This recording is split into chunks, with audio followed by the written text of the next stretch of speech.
కర్ణుడి దానగుణం గురించి పూర్తిగా తెలిసిన శ్రీకృష్ణుడు అప్పుడప్పుడు దానకర్ణుడు అని అభివర్ణించడం అర్జునుడికి నచ్చేది కాదంట. ఈ విషయంపై అర్జునుడు ఒకరోజు శ్రీకృష్ణుడితో వాదన చేయడం మొదలు పెడతాడు. వీరిద్దరి మధ్య చాలా సమయం మాటలు సాగగా ఇంకా లాభం లేదు అని గ్రహించిన శ్రీకృష్ణుడు కర్ణుడి దానగుణం గురించి అర్జునుడికి చెప్పాల్సిన సమయం వచ్చిందని గ్రహించి వెంటనే ఒక బంగారు పర్వతం సృష్టించి సాయంత్రం లోపు ఈ బంగారు పర్వతంలో ఒక్క ముక్క కూడా మిగిల్చకుండా దానం చేయి. అప్పుడు నువ్వు దానగుణంలో కర్ణుడి కంటే గొప్పవాడివి అని ఒప్పుకుంటాను అర్జున.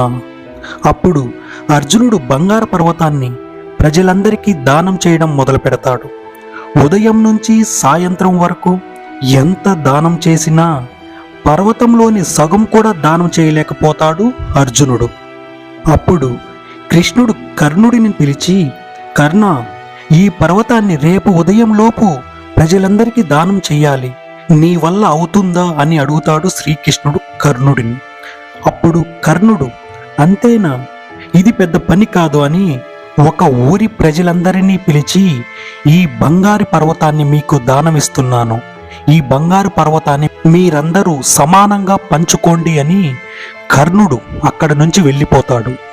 అప్పుడు శ్రీకృష్ణుడు అర్జునుడిని పిలిచి, ఇప్పటికైనా నీకు కర్ణుడికి తేడా తెలిసిందా?